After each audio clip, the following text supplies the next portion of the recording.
Öncelikle hoş geldiniz. Ramazan ayının hem sizlere hem bütün ümmete hayırlar getirmesini Cenab-ı Allah'tan diliyorum.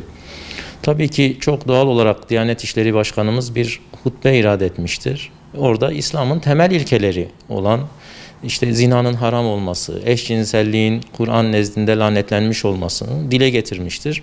Bu bütün inananları bağlayan bir şeydir ve bizce bunu söylemesinde hiçbir sakınca yok. Bilakis zaten insanların vaaz ve irşat edilmesi gerekir ve bu vazife de Diyanet İşleri Başkanlığı'ndır. Türkiye Cumhuriyeti Devleti'nde en yetkili kurum Diyanet İşleri Başkanlığı'dır. Din ile ilgili herhangi bir şey söylenmesi gerektiğinde bunu söyleyecek en yetkili kurum Diyanet İşleri Başkanı'dır.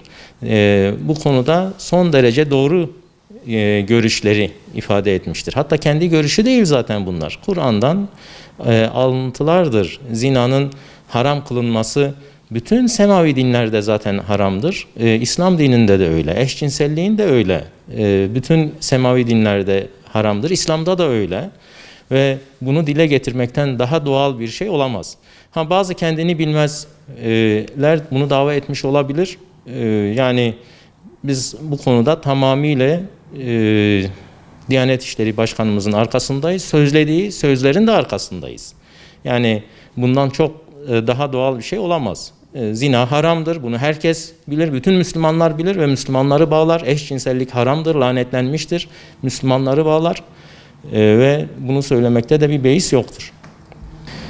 Barolar bu konuda da birçok konuda olduğu gibi kendine yakışanı yapmış. Bütün dönemlerde aynı şeyleri görüyoruz. Milletin değerlerine hep düşmanca tavırlar. Milletin inançlarına hep düşmanca tavırlar. Ve bunu temsil edenlere de düşmanca tavırlar sergilemişlerdir. Bu sefer de aynı şeyi yapmışlar. Gerek Ankara Barosu, gerek Diyarbakır, gerek İzmir Barosu. Yani bu konuda çok saygın avukatların da baroya karşı olduklarını ve bu doğrultuda beyanat verdiklerini de iyi biliyorum. Gönderirsen ben göndermeyeyim o zaman. Yok. Mübarek Ramazan ayındayız. Bütün vatandaşlarımıza Ramazan ayını tebrik ediyoruz. Bu Ramazan ayının hürmetine ülkemizde ve İslam coğrafyasındaki bu koronavirüs salgında ve diğer maddi ve manevi hastalıklardan Allah-u Teala bizleri muhafaza etsin. Tabi Diyanet Reisi olsun veya imamlar olsun, İslamiyet'i, Kur'an'ı, Allah'ın emir ve yasaklarını anlatmakla yükümlüdürler.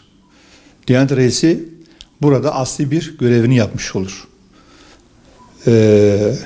Bu görevini yapma esnasında elbette bazı insanlara bazı fiiller, bazı yasaklar ters gelebilir.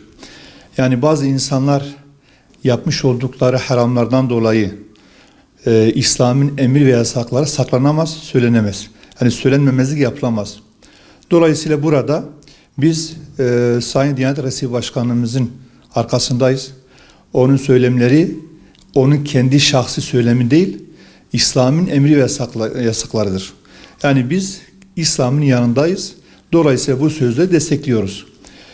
Bu anlamda suç duyurusuna bulunan veya işte diyelim bir kınama yazısı yayınlayan işte bazı barolar ve İnsan Hakları Derneği'nde kınıyoruz. Çünkü burada Diyanet Reisi herhangi bir insanı, herhangi bir sınıfı hedef göstermekten ziyade Allah'ın emir ve yasaklarını iletmiştir.